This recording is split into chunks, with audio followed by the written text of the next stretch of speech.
नमस्कार प्रिय विद्यार्थियों।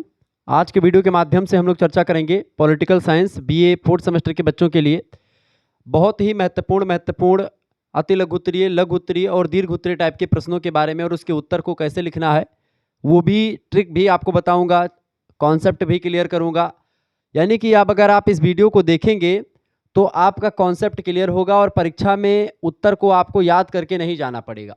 सारी चीज़ें आपके दिमाग में होंगी, सब कुछ आपके समझ में आएगा, कुछ आपका बाहर से नहीं आने वाला है। चूँकि जो 8 इकाइयों में आपका सिलेबस बटा हुआ है बीए फोर्थ सेमेस्टर में पॉलिटिकल साइंस का यानी राजनीति विज्ञान का, जिसमें आपको पढ़ना होता है वेस्टर्न पॉलिटिकल थॉट यानी कि पाश्चात्य राजनीतिक विचारक या विचार। तो इनके बारे में आपको विस्तार से हम बताएंगे, ठीक है। आपको बता दूं कि 8 इकाइयों में आपका सिलेबस बटा हुआ है।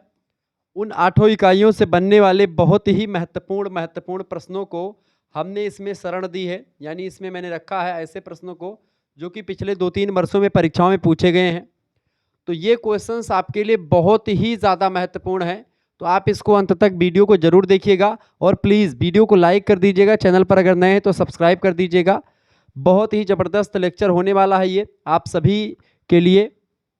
आप सभी इसका जो है इस वीडियो को अंत तक देखें और वीडियो को लाइक और शेयर जरूर करें, सभी दोस्तों के साथ वीडियो को साझा करें ताकि हर एक बच्चा अच्छा नंबर प्राप्त कर सके। प्रश्न संख्या 1 लघु उत्तरीय में ऐसे क्वेश्चंस आपके आएंगे। प्रश्न आपसे पूछा जा सकता है कि प्लेटो के आदर्श राज्य का वर्णन कीजिए। प्लेटो एक विद्वान है, इनकी रचना द रिपब्लिक बड़ी फेमस है। द रिपब्लिक, द लाज, द स्टेटसमैन, 3 पुस्तकें लिखी प्लेटो ने और तीनों पुस्तकें बड़ी ही फेमस पुस्तकें हैं। प्लेटो न केवल आदर्श राज्य की अवधारणा देता है बल्कि प्लेटो एक न्याय सिद्धांत की बात भी करता है। प्लेटो एक साम्यवादी सिद्धांत भी देता है जो एक राजा को किस तरीके से धन और परिवार का मोह नहीं होना चाहिए, यानी कि धन का लोभ और परिवार का मोह एक राजा को और एक सैनिक को नहीं होना चाहिए। एक सैनिक वर्ग है, एक राजा वर्ग है, या जो एक राज करने वाला जो एक प्रकार से वर्ग है, इन दोनों को लोभ और मोह से परे होना चाहिए। ये इसका साम्यवाद है, या सैनिक वर्ग का साम्यवाद या राजा का साम्यवाद, तो ये संपत्ति का साम्यवाद जिसको कहा जाता है। तो प्लेटो के बारे में ओवरऑल मैंने पूरा बता रखा है, यानी प्लेटो से बनने वाले जितने भी क्वेश्चंस इंपॉर्टेंट थे वो सब ऑलरेडी मैं करवा चुका हूं, यानी कि ये चैप्टर्स पूरा जो है क्लोज है प्लेटो वाला, ठीक है। तो प्रश्न आपसे बनता है कि प्लेटो के आदर्श राज्य का वर्णन कीजिए। देखिए, प्लेटो ने लिखा है कि राज्य का जन्म वृक्षों, चट्टानों और लताओं से नहीं होता, कि उसमें वृक्ष हैं, चट्टानें हैं, लताएं हैं, पेड़ पौधे हैं, झाड़ियां हैं, जंगल है, उससे राज्य नहीं बनता, देश नहीं बनता। उसमें बसने वाले व्यक्तियों के चरित्र से देश का निर्माण होता है। राज्य का आधार दार्शनिक होना चाहिए, यानी कि राज्य जो बनता है एक दार्शनिक होना चाहिए, राजा जो है वो दार्शनिक होना चाहिए, तभी एक प्रकार से राज्य आगे बढ़ पाएगा।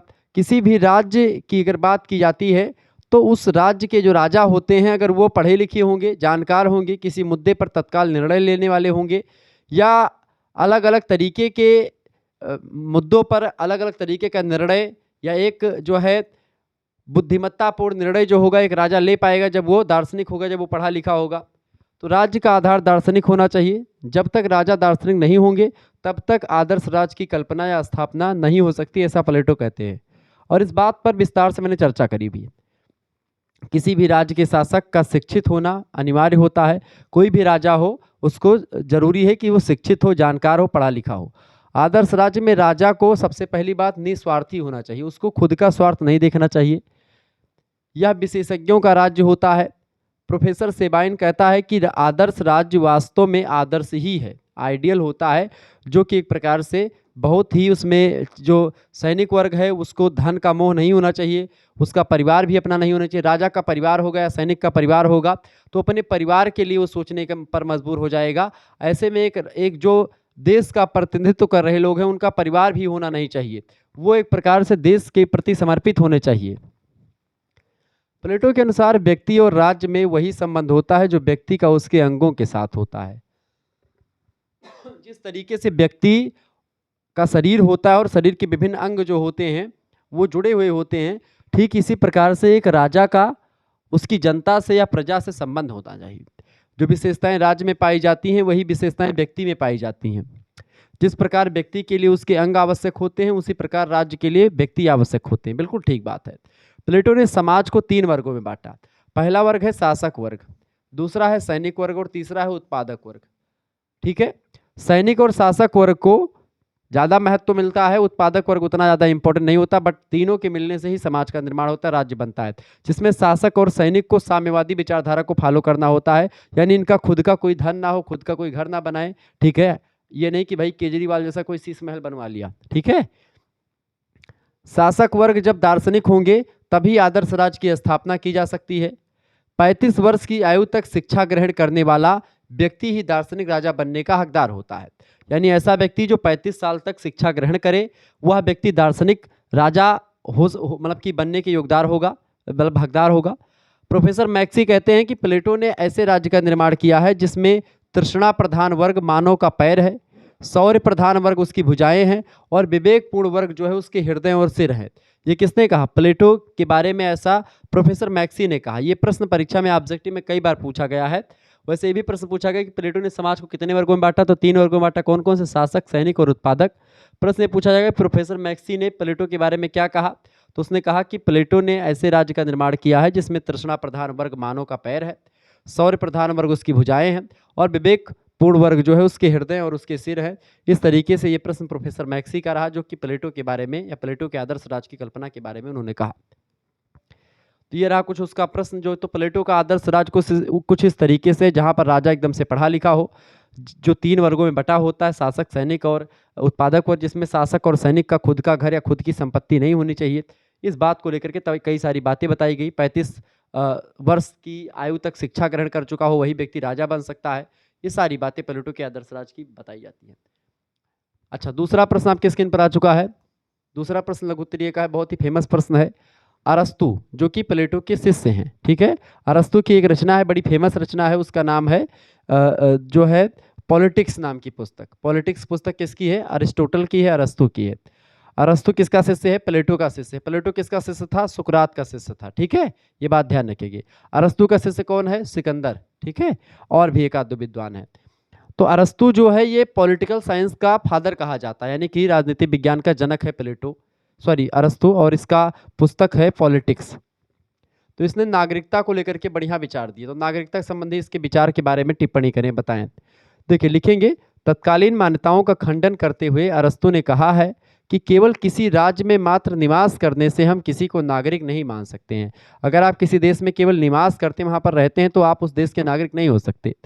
नागरिक वही होगा जो न्याय व्यवस्था और विधायिका के एक सदस्य के रूप में राज्य के कार्यों में भाग लेता हो, चाहे वो न्याय व्यवस्था को मेंटेन करने में भाग लेता हो, काम कर रहा हो, या फिर विधायिका माने कानून बनाने वाली जो है पार्लियामेंट या संसद है, उसके एक सदस्य के रूप में राज्य के कार्यों में भाग लेता हो। वो व्यक्ति आदर्श नागरिक बन सकता है, मतलब कि उस राज्य का, किसी भी राज्य का। ठीक है, अरस्तु ने 4 दशाओं का उल्लेख किया है कि कोई व्यक्ति नागरिकता तभी ग्रहण कर सकता है जब उसमें ये 4 क्वालिटी होनी चाहिए। वो 4 क्वालिटी कौन कौन सी है उसको समझते हैं।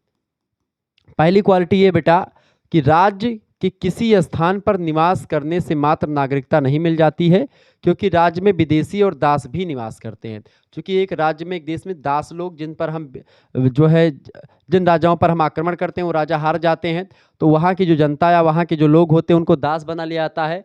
और कुछ लोग विदेश से व्यापार करने के लिए देश में आते हैं, तो वो भी निवास करने लगते, तो उनको भी हम नागरिक नहीं कहेंगे, दासों को हम नागरिक नहीं कहेंगे। ठीक है, तो केवल निवास करने से नागरिकता नहीं मिल जाती, पहली बात कही। दूसरी बात अरस्तु कहता है कि किसी पर महाभियोग चलाने का अधिकार मिलने से उसे हम राज्य का नागरिक नहीं मान सकते। महाभियोग का मतलब होता है एक ऐसा नियम जिससे किसी को किसी के पद से हटाया जाए। तो किसी व्यक्ति को यह पद प्राप्त है कि आप वो किसी व्यक्ति को किसी पद से हटा सकता है, तो ऐसा नहीं कि महाभियोग चलाने का अधिकार मिलने से उसे हम राज्य का नागरिक मान लेंगे, ये बात भी नहीं मानेंगे। तीसरी बात ये कहते हैं अरस्तु नागरिकता से संबंधित कि जिसके माता पिता राज्य के नागरिक नहीं हैं उसे कैसे राज्य का नागरिक माना जा सकता है, यानी कि इसमें माता पिता का राज्य का नागरिक होना बहुत जरूरी है। अगर माता पिता उस राज्य के नागरिक है तो आप भी उस राज्य के नागरिक कहलाएंगे। चौथी बात अरस्तु कहता है कि राज्य से निष्कासित और मताधिकार से वंचित, मतलब कि किसी कारण के वश में किसी राज्य से किसी व्यक्ति को निकाल दिया गया है या फिर उसको वोट डालने का अधिकार नहीं है, तो ऐसे व्यक्ति को हम राज्य का नागरिक नहीं मान सकते। तो ये 4 कंडीशंस प्लेटो ने बताई, सॉरी अरस्तु ने बताई, जो कि बड़ी फेमस हैं। नागरिकता इन 4 सिचुएशन में नहीं मिलती है, ठीक है, या ऐसे और तमाम सिचुएशन हो सकती हैं, लेकिन ये 4 बड़ी इंपॉर्टेंट हैं। आगे देखेंगे, अरस्तु आगे कहते हैं कि विधायिका और न्यायपालिका के एक सदस्य के रूप में भाग लेने वाले व्यक्ति ही राज्य के नागरिक होते हैं, क्योंकि ये दोनों प्रभु सत्ता के अनिवार्य कार्य करते हैं। प्रभु सत्ता मतलब कि देश को आगे बढ़ाने या देश के आंतरिक और बाहरी मुद्दों को एकदम से मजबूत करने में काम करते हैं, और इस वजह से इनको हम नागरिक कहते हैं। तो ये दूसरा क्वेश्चन हो गया। ठीक है, तीसरा क्वेश्चन हम देखेंगे। अगला क्वेश्चन से लघु उत्तरीय में लिख सकते, मतलब लघु उत्तरीय का लिख सकते हैं। अरस्तु ने क्रांति के क्या अर्थ बताए हैं? रेवोल्यूशन जो होती है यानी क्रांति, उसका क्या अर्थ होता है अरस्तु के अनुसार? अगर देखें तो अरस्तु ने क्रांति संबंधी विचार वर्तमान क्रांति से काफी भिन्न है। वर्तमान में जो क्रांतियां होती हैं उनसे बिल्कुल अलग तरीके से बताया था। वह क्रांति को यानी अरस्तु क्रांति को उस अर्थ में नहीं मानता है जिस अर्थ में हम क्रांति का अर्थ आजकल समझते हैं। हम 1789 की फ्रेंच क्रांति जानते हैं, तो वो उस क्रांति से बिल्कुल इसका तात्पर्य नहीं है। 1917 की बोल्शेविक यानी रूस की क्रांति जो हुई, वो 1688 की गौरवपूर्ण क्रांति इंग्लैंड की, तो उससे हम अर्थ लगाते हैं ये सब क्रांतियां हैं। अरस्तु के अनुसार अगर देखें तो क्रांति का अर्थ क्या होता है? संविधान में हर छोटा बड़ा परिवर्तन ही क्रांति है। तो ये प्रश्न आपसे पूछा था कि संविधान में हर छोटा बड़ा परिवर्तन ही क्रांति, किसने कहा? तो आप बताएंगे ये कहा अरस्तु ने कहा क्रांति के संबंध में। तो क्रांति को लेकर के अरस्तु कहता है कि जो संविधान में कोई भी छोटा बड़ा परिवर्तन अगर होता है, संशोधन होता है, तो वो भी अपने आप में क्रांति है। तो क्रांति के अर्थ को बताते हुए अरस्तु इस तरीके से कहता है। ठीक है, ये बातें बिल्कुल आपकी क्लियर हुई होंगी। आगे बढ़ते हैं। यहाँ पर एक चीज़ और जान लेना आपको आवश्यक है। अगर आपको ऐसे ही पीडीएफ चाहिए, तमाम प्रकार के मॉडल पेपर के रिवीजन क्लास की सभी सब्जेक्ट की पीडीएफ चाहिए, एग्जाम पॉइंट ऑफ व्यू से क्रैश कोर्स वगैरह चाहिए, तो उसमें आपको एसएमएस करना होगा 91 61 93 60 62 पर, और बहुत ही बेहतर अंदाज में आपको पीडीएफ मिलेंगे, वीडियो लेक्चर्स मिलेंगे। अपना नाम, अपनी यूनिवर्सिटी का नाम और अपने सब्जेक्ट के नेम में करके आप भेज दीजिएगा। ठीक है, तो जो भी क्लासेस होंगी वो आपको मिलती रहेंगी। देखिए क्लासेस आपकी यूट्यूब पर हो ही रही हैं। कुछ क्लासेस अगर प्राइवेट होंगी तो भी प्राइवेट क्लासेस भी आपको यहाँ पर मिल जाएंगी। तो यहाँ पर आपको करना क्या है कि स्कैनर भेजेंगे हम, जब एसएमएस करेंगे आप ऐसे, तो उसके बाद में आपको 100 रुपये फीस देना होगा। और जैसे फीस पेमेंट करेंगे आप, ठीक है, आप किसी दूसरे से भी भिजवा सकते हैं। जैसे फीस पेमेंट करेंगे आपको ग्रुप से जोड़ दिया जाएगा, जिससे आप डायरेक्टली हमसे जुड़ पाएंगे और अपनी क्लास की तैयारी कर पाएंगे। जिसमें आपको 3 मेजर, 1 माइनर, 1 को करिकुलर, इन चारों पांचों सब्जेक्ट की तैयारी आपकी हो जाएगी। ठीक है, चाहे आपकी परीक्षा एमसीक्यूज बेस्ड हो रही तो भी आपके लिए बेहतर अंदाज में तैयारी होगी। परीक्षा अगर लिखित हो रही तो लिखित का मॉडल पेपर में डिस्कस ही कर रहा हूँ। ये सारे क्वेश्चन आपकी परीक्षा के लिए बहुत ही महत्वपूर्ण है और समझ में आ रहे होंगे जैसे मैं आपको समझाने का प्रयास कर रहा हूँ। तो मात्र आपको 100 रुपये में आपके 5 सब्जेक्ट की या फिर जो भी सब्जेक्ट आपके होंगे उनकी तैयारी होती रहेगी। अब 5 जरूरी नहीं कि कोई पूठी लिखवा लिया है कि 5 सब्जेक्ट ही पूरा का पूरा आपको मिल जाएगा। अब इसमें जैसे मान लेते हैं कि आपका पॉलिटिकल साइंस है तो भी मिल जाएगा, सोशोलॉजी, जियोग्राफी है। अब मान लेते हैं आपने पब्लिक एडमिनिस्ट्रेशन ले लिया है, आप कला सब्जेक्ट पढ़ रहे हो, आप जो है कोई और दूसरा सब्जेक्ट, नया कोई सब्जेक्ट चला है, म्यूजिक उठा लाए हो, तो वो सब मैं नहीं पढ़ाता हूँ। जो पढ़ाऊँगा वही आपको मिलेगा। ठीक है, जो सब्जेक्ट मैं पर्टिकुलर पढ़ाता हूँ उनकी चीज़ें मिलेंगी आपको। ठीक है, अब ऐसा नहीं कि दुनिया भर के सब्जेक्ट मैं आपको दे दूंगा। अब जो भी आपके सब्जेक्ट होंगे मैं पढ़ाता रहूँगा तो मिलेगा, मतलब अधिकतर चीज़ें मैं पढ़ाता हूँ। को करिकुलर में जितने भी सब्जेक्ट हैं, से मानो आपका फिजिकल एजुकेशन एंड योगा है तो फिजिकल एजुकेशन एंड योगा आपको मिलेगा। ठीक है, को करिकुलर में इसकी ऑब्जेक्टिव परीक्षाएं होती हैं हर यूनिवर्सिटी में, तो उसकी अलग से तैयारी आपकी, इसी में जो अलग से तैयारी नहीं होगी इसी में आपकी करवा देंगे। लगभग 10 से 15 प्रैक्टिस सेट है, उसको आप हल कर लीजिएगा, आपका काम हो जाएगा, उससे बाहर कुछ आने वाला है नहीं। ठीक है, सारे वीडियो लेक्चर्स भी मिल जाएंगे उसके। तो जब भी क्लास होगी तो उसमें लाइव क्लास की वीडियो लेक्चर्स मिलेगी, ग्रुप में लिंक जाएगी, पीडीएफ जाएगा सभी सब्जेक्ट का। ठीक है, तो आपको बेहतर अंदाज में तैयारी हो जाएगी। केवल 100 रुपये की बात है और इसमें आपको पीछे बिल्कुल भी नहीं हटना चाहिए। बहुत कम फीस रखी गई, तो जिनको भी जुड़ना है फटाफट से जुड़ जाएं। आगे बढ़ते हैं। ये सब जो प्रश्न चल रहा तो ये सब आपको मिल जाएगा, आपको कुछ खरीदने की जरूरत भी नहीं पड़ेगी, आसानी से आप चीज़ों को पढ़ करके अपनी परीक्षा में अच्छा अंक प्राप्त करेंगे। अगला क्वेश्चन आपका आ चुका है। प्रश्न है, चर्च की सर्वोच्चता पर टिप्पणी कीजिए। चर्च देखिए, एक समय ऐसा था यूरोपीय कंट्रीज में कि चर्च की बातें जो होती थी उसके खिलाफ कोई जा नहीं सकता था। जो बातें चर्च के फादर वगैरह बोलते थे, पादरी वर्ग बोलता था, उसको उससे मुकर नहीं सकते थे। राजा भी चर्च के अंडर में ही काम करते थे। ठीक है, मध्य युग में धर्म का स्थान इतना प्रबल हो गया था कि राज सत्ता चर्च में केंद्रित हो गई थी। राजा का कोई अस्तित्व नहीं बचा था, राजा को जो बोला जाता था वही करना पड़ता था। उसकी स्थिति धर्म सत्ता के शांति विभाग जैसी बन गई थी। धर्म एक जादू जैसा कार्य करने लगा था। परिणाम स्वरूप राजा चर्च के नियंत्रण में हो गया। चर्च ने अपने समर्थन में 2 तलवारों का सिद्धांत प्रस्तुत किया। धार्मिक सत्ता की स्थापना में राज सत्ता पंगु हो गई। लेकिन 13वीं शताब्दी के तीसरे चरण में धार्मिक परिवर्तन हुआ और राजकीय सत्ता को पुनः समर्थन मिलने लगा। आप देखते तमाम प्रकार की क्रांतियां शुरू हुई, चाहे फ्रांस की क्रांति की बात की जाए या 1688 की मतलब की जो गौरवपूर्ण क्रांति हुई उसकी क्रांति की बात करें, या तमाम प्रकार की क्रांतियां हुई जिसके परिणाम स्वरूप क्या हुआ, पूरा का पूरा समाज बदला। और समाज के बदलने से जो चर्च की सर्वोच्चता थी उसको आप देखते मार्टिन लूथर जैसे समाज सुधारक आए। ऐसे तमाम प्रकार के समाज सुधारकों ने क्या किया, जो चर्च की सर्वोच्चता थी, जो कैथोलिकों का प्रभाव था, कैथोलिक चर्च का पूरा प्रभाव जो मध्य युग पर एकदम से दबदबा बना हुआ था, पूरा राज सत्ता उसी में विलीन हो रही थी, उस विलीन सत्ता को उजागर करने का प्रयास, एक बार फिर से राज सत्ता को सामने लाने का प्रयास जो किया गया मार्टिन लूथर ने। आप देखते हैं प्रोटेस्टेंट नीतियों का जो है प्रचार प्रसार करना शुरू किया, धर्म सुधार आंदोलन तमाम सारे चलाए जाने लगे। ऐसे में क्या हुआ कि चर्च की सर्वोच्चता जो थी वो भी धीरे धीरे खत्म होने लगी और राज सत्ता में सुधार होने लगा। नहीं तो राजा जो होता था वो एक प्रकार से चर्च के अधीन ही होता था, चर्च जो कहता था वही राजा को करना पड़ता था। ठीक है, अगला क्वेश्चन आ चुका है। प्रश्न है आधुनिक राजनीतिक विचारधारा के लक्षण बताएं। देखिए, मध्य युग का अंत और आधुनिक युग का प्रारंभ दो आंदोलनों से हुआ। इन आंदोलनों को पुनर्जागरण और धर्म सुधार आंदोलन कहा जाता है। ठीक है, पुनर्जागरण आंदोलन यूनानी चिंतक की खोज था, यूनानी चिंतकों की वजह से हुआ, जबकि धर्म सुधार आंदोलन ने रोमन चर्च में बुनियादी परिवर्तनों को जन्म दिया। धर्म सुधार आंदोलन में आप देखते हैं प्रोटेस्टेंट नीतियां आई। फ्लोरेंस उस समय का सबसे सभ्य नगर माना जाता था। मैकियावेली वहीं का निवासी था जिसे प्रथम आधुनिक विचारक होने का गौरव प्राप्त है। इसी समय अरबों के माध्यम से पश्चिम का यूनानी दर्शन से परिचय हुआ। वैज्ञानिक आविष्कार तमाम सारे हो गए, धर्म युद्धों का आयोजन होने लगा, तमाम प्रकार के नए नए विचारक सामने आने लगे, नई नई नीतियां आने लगी, चर्च का प्रादुर्भाव घटने लगा, राजा का प्रादुर्भाव बढ़ने लगा, जनता अपने अधिकारों को समझने लगी। ठीक है, भ्रातृत्व बंधुत्व और इसके नारे चलने लगे, स्वतंत्रता समानता और बंधुत्व के नारे आने लगे सामने। तो ऐसे में क्या हुआ कि आधुनिकता जरूर आई। अगला क्वेश्चन देखिए, मैकियावेली को आधुनिक युग का शिशु कहा जाता है या अपने युग का शिशु। तो क्यों कहा जाता है, इसके पीछे कई कारण है, आइए समझने का प्रयास करते हैं। देखिए, मैकियावेली की अगर बात की जाए तो मैकियावेली की एक पुस्तक है द प्रिंस, बड़ी फेमस पुस्तक है। इसके पुस्तक का क्या नाम है, तो ऑब्जेक्टिव में कई बार प्रश्न पूछा जाता है द प्रिंस पुस्तक के लेखक कौन है, तो द प्रिंस पुस्तक के लेखक हैं मैकियावेली। ठीक है, आधुनिक युग का शिशु किसे कहा जाता है, मैकियावेली को कहा जाता है। ठीक है, ये बात आप ध्यान रखेंगे। तो मैकियावेली को कुछ विद्वानों ने सनकी भी माना है, कुछ ने इसके प्रति सहानुभूति यानी इसके विचारों का समर्थन किया, कुछ ने खंडन किया है। कुछ विद्वान उसे युग के एक शिशु के रूप में मानते हैं।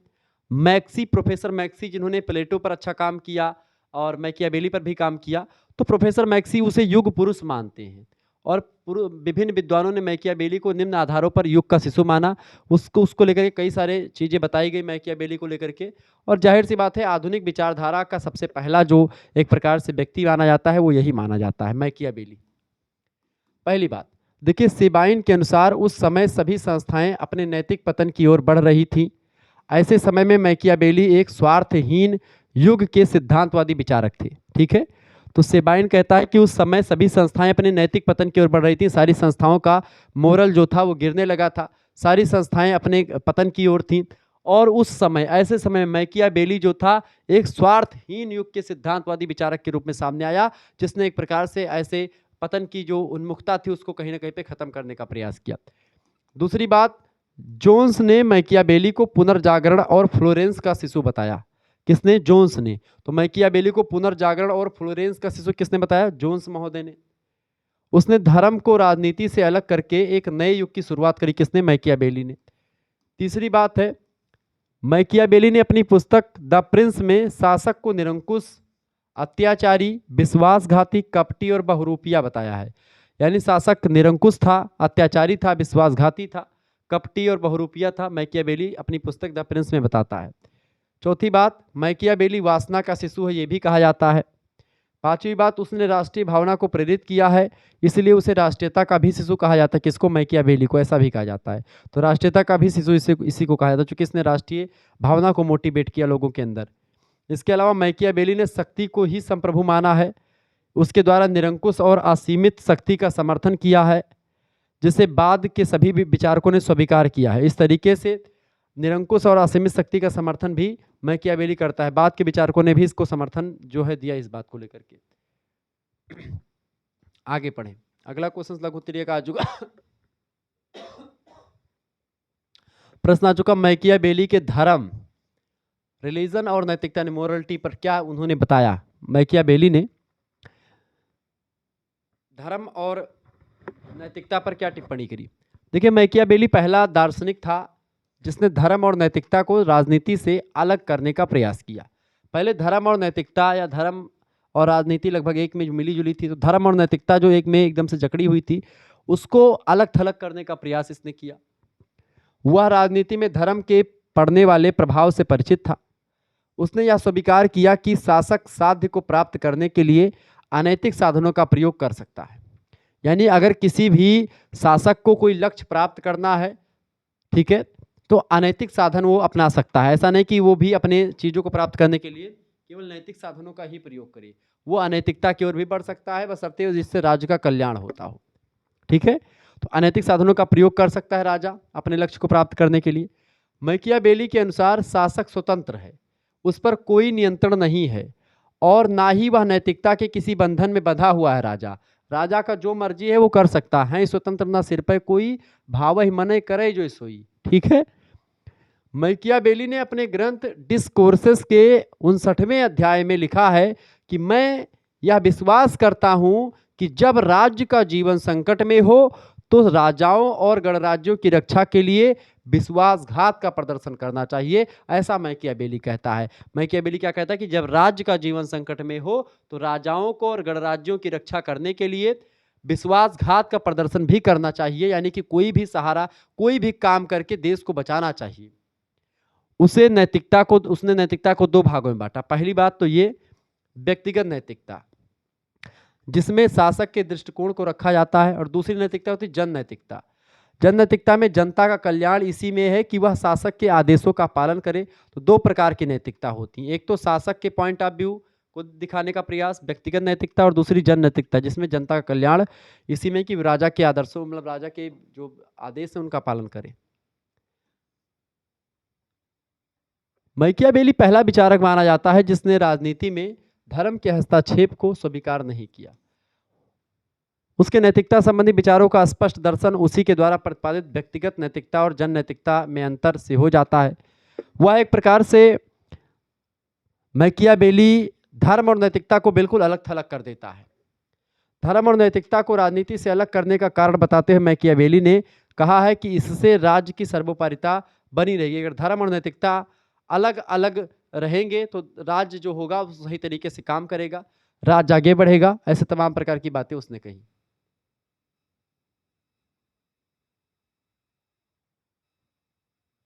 ठीक है,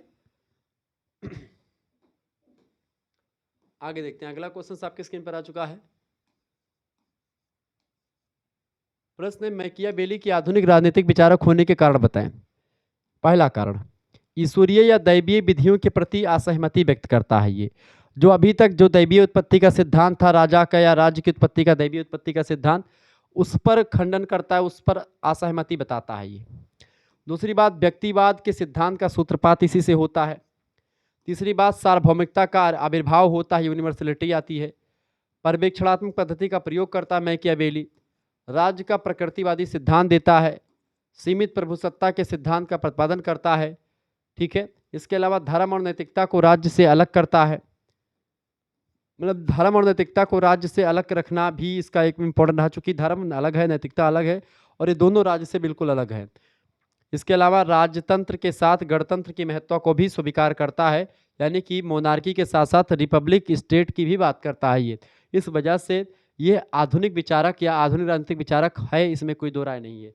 ये एक प्रकार से मैकियावेली के बारे में विचार आप दे सकते हैं। अगला क्वेश्चन आपकी स्क्रीन पर आ चुका है। प्रश्न बड़ा ही जबरदस्त है। प्रश्न है, जॉन ऑस्टिन के विधि संबंधी विचार। विधि माने होता है कानून, कानून से के बारे में जॉन ऑस्टिन ने क्या कहा। जॉन ऑस्टिन बड़े अच्छे विद्वान हैं, काफ़ी काम किया विधि तंत्र पर। जॉन ऑस्टिन इंग्लैंड का विधि शास्त्री था, कानून मंत्री मान सकते हैं, कानून के बारे में बढ़िया जानकार था।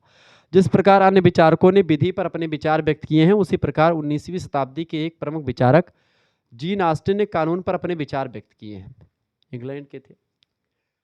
ऑस्टिन के अनुसार संप्रभु का आदेश ही कानून है। ये प्रश्न कई बार परीक्षा में पूछा जाता है क्या, कि संप्रभु का आदेश ही कानून है। किसने कहा? तो संप्रभु का आदेश ही कानून है, ये जॉन ऑस्टिन ने कहा। राज्य में जो किसी दूसरे अन्य व्यक्ति के आदेशों का पालन करने के लिए अभ्यस्त नहीं होता है, वही संप्रभु होता है। राज्य के लिए 4 अनिवार्य तत्व होते हैं। किसने कहा? ऑस्टिन ने कहा। उसमें संप्रभुता सबसे विशेष महत्व रखता है। आदेश देने वाला सर्वोच्च सत्ताधारी व्यक्ति ही संप्रभु होता है। संप्रभुता का मतलब क्या होता है? सॉवरेनिटी अंग्रेजी में कहते हैं इसको।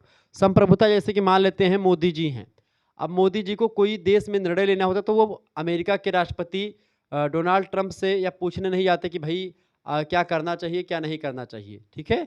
वो खुद अपने निर्णय, अपने आंतरिक मामले और बाहरी मामलों में निर्णय लेने के लिए जब एक राज्य का मुखिया स्वतंत्र होता है, एक देश का मुखिया स्वतंत्र होता है, तो वो जान लीजिए प्रभु सत्ता है, उसमें सॉवरेनिटी है, ठीक है। राज्य के 4 तत्व जो होते हैं वो कौन कौन से होते हैं? प्रश्न कई बार आता है। राज्य के 4 तत्व में पहला होता है जनसंख्या, ठीक है, लिख लीजिएगा। पहली जनसंख्या होती है। दूसरी होती है भूभाग उसका, यानी जहां पर ये जनसंख्या रहती है, भूभाग, ठीक है। तीसरा क्या होता है? तीसरा होता है उसमें राजा मतलब की जो सरकार होती है वो, ठीक है, यानी सरकार, काम जो राजा होता है वो या सरकार मान लीजिए, ठीक है। और चौथी होती है क्या? संप्रभुता।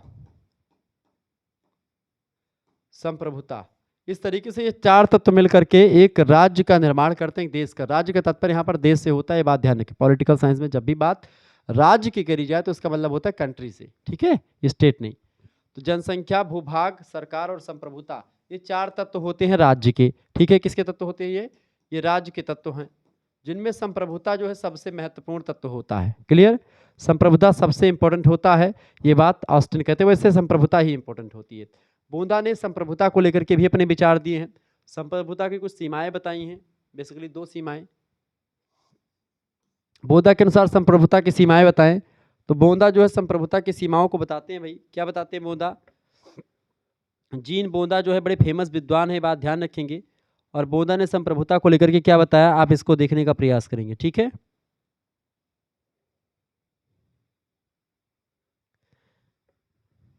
कहा, पहली बात तो इसने क्या कहा? ईश्वरीय एवं प्राकृतिक नियम, ईश्वरीय नियम या प्राकृतिक नियम, व्यक्तिगत संपत्ति का अधिकार, ये सब एक प्रकार से संप्रभुता की सीमाओं में बताया, ठीक है। ईश्वरीय और प्राकृतिक नियम, व्यक्तिगत संपत्ति का अधिकार, ठीक है। आगे देखेंगे। अगला क्वेश्चन आपकी स्क्रीन पर आ चुका, बढ़िया प्रश्न है ये। प्रश्न है आपका, मानव स्वभाव पर हाब्स के विचार अथवा हाब्स के मानव स्वभाव संबंधी विचारों को समझाइए। थॉमस हाब्स जो हैं, ये मानव स्वभाव क्या है सबसे पहले समझे। मानव स्वभाव, मनुष्य के स्वभाव की बात यहाँ पर हो रही है। कब के समय की? जब देश की उत्पत्ति या राज्य की उत्पत्ति नहीं होती, जब समाज नहीं था, समाज में कोई राजा नहीं था, उस समय मनुष्य की प्रकृति कैसी थी, मनुष्य का स्वभाव कैसा था, यही है ये। चूंकि थॉमस हाब्स, जॉन लॉक और जीन जैक्स रूसो, ये 3 विद्वान ऐसे जिन्होंने सामाजिक समझौते का सिद्धांत दिया, राज्य की उत्पत्ति का। और सामाजिक समझौते का सिद्धांत यानी सोशल कॉन्ट्रैक्ट थ्योरी जो आई, ये जीन जैक्स रूसो ने तो थॉमस हाब्स और जॉन लॉक दोनों को मिला करके समन्वयवादी एक धारणा प्रस्तुत करी।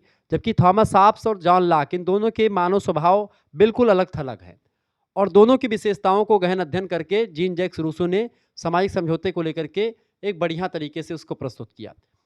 तो आखिरकार थॉमस हाब्स ने जो विचार दिए मानव स्वभाव को लेकर के, या मानव का स्वभाव कैसा रहा होगा देश के बनने से पहले या समाज के बनने से पहले, वही आपको पूछा गया है।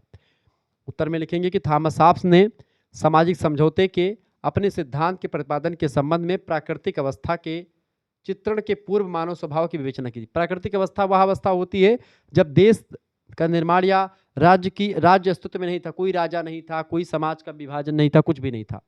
इस प्रकार की विवेचना के पीछे उसका लक्ष्य प्राकृतिक अवस्था को असहनीय, कष्टमय, संघर्षमय और अराजकतापूर्ण सिद्ध करना था। यानी कि जब देश नहीं था या राज्य नहीं था, उस समय असहनीय व्यवस्था थी, कष्टमय जीवन व्यतीत कर रहा था मनुष्य, संघर्षमय जीवन था, अराजकता फैली हुई थी। माने होता नहीं राजकता, माने कोई राजा या कोई सिद्धांत, कोई नियम कायदा नहीं चल रहा था, एकदम से जो जिसका मन हो रहा था कर रहा था। थॉमस हाब्स ने मानव स्वभाव का चित्रण इस प्रकार किया है। पहली बात कहता है कि मनुष्य एक स्वार्थी प्राणी है, वह सदैव अपने स्वार्थों और हितों की पूर्ति में लगा रहता है। ये प्रश्न परीक्षा में ऑब्जेक्टिव में कई बार प्रश्न पूछा गया है कि मनुष्य एक स्वार्थी प्राणी है, वह सदैव अपने स्वार्थों और हितों की पूर्ति में लगा रहता है। किसने कहा था? थॉमस हाब्स ने कहा। और इसके लिए सभी मनुष्य आपस में संघर्ष करते हैं, यानी लड़ते भिड़ते रहते हैं, आपस में संघर्ष करते रहते हैं ताकि हमारा हित हो। आज भी हम क्या करते हैं, आज भी हम अपने हितों के चक्कर में किसी दूसरे का नुकसान भी कर देते हैं। ठीक है, तो पहले जब राजा कोई नहीं था, कोई दंड का प्रावधान नहीं था, तो आज भी जैसे आज भी हम अपने हितों के चक्कर में कभी कभी ऐसे काम करते हैं जिससे कानून का उल्लंघन होता है। ठीक है, तो वह सदैव अपने स्वार्थों और हितों की पूर्ति में लगा रहता था। इसके लिए सभी मनुष्य आपस में संघर्ष करते हैं। ठीक है, दूसरी बात, स्वार्थी होने के साथ साथ वह भीरू स्वभाव यानी कायर टाइप का था, अतः उसमें जीवन रक्षा का प्रबल भाव होता था, अपने जीवन को बचाने का प्रबल भाव था।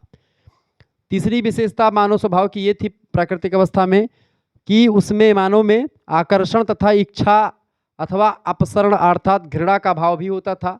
इस कारण भी उसमें आत्मरक्षा की भावना होती है और वह क्रूर और संघर्षशील भी हो जाता है। वो ये नहीं देखता कि हमारे वजह से सामने वाले पर क्या प्रभाव पड़ रहा है, सामने वाले को दिक्कत हो रही है, कोई फर्क नहीं पड़ता। चौथी बात ये कि उसमें यश और शक्ति वृद्धि की अभिलाषा होती है मानव में, और इसके लिए वह सदैव बेचैन रहता है अपने यश और शक्ति को बढ़ाने के लिए। वो संघर्ष करता, दूसरे को नुकसान पहुंचा करके अपने शक्ति में, अपने यश में वृद्धि करना चाहता है। पांचवी बात, स्वार्थी और डरपोक होने तथा इच्छा और घृणा की भावना के कारण से वह आत्म केंद्रित हो जाता है। वो केवल अपने बारे में सोचता है, समाज गया भाड़ में। ठीक है, वो अपने बारे में सोचता है। मानो जब देश नहीं रहा होगा, ऐसा कल्पना करते हैं कौन, थॉमस हॉब्स। शारीरिक और मानसिक दृष्टि से मनुष्य में बहुत विषमता नहीं होती है, क्योंकि शारीरिक और मानसिक दृष्टि से लगभग मनुष्य एक ही भांति होते, कुछ थोड़ा आगे थोड़ा कम हो जाते हैं, ऐसा थॉमस हॉब्स कहते हैं। सातवीं बात हुआ, अहंग की भावना से ग्रस्त था। अहंग माने जो है अहम ब्रह्मास्मि, हम ही जिसकी लाठी उसकी भैंस, इस तरीके का व्यवस्था थी। ठीक है, आठवीं बात, स्वार्थी और आत्म केंद्रित होने के कारण से उसमें परोपकार जैसे कोई भाव नहीं थे, दया की भावना बिल्कुल भी नहीं होती थी। परोपकार और दया भी वह स्वार्थ और भय की भावना की वजह से अगर करता था तो करता था। उसमें प्रतिस्पर्धा, आत्मविश्वास और यश प्राप्ति की भावना होती थी मनुष्य में, जिसकी वजह से लोग आपस में संघर्ष करते रहते थे, और यही संघर्ष जब ज़्यादा होने लगा, लोग एक दूसरे को मारने काटने लगते हैं। ऐसी स्थिति में फिर लोगों ने इकट्ठा होकर के एक कहा कि भाई एक राजा चुनो, और जो कि समाज के इस प्रकार के संघर्ष में जीवन जो चल रहा है इसको ख़त्म करे।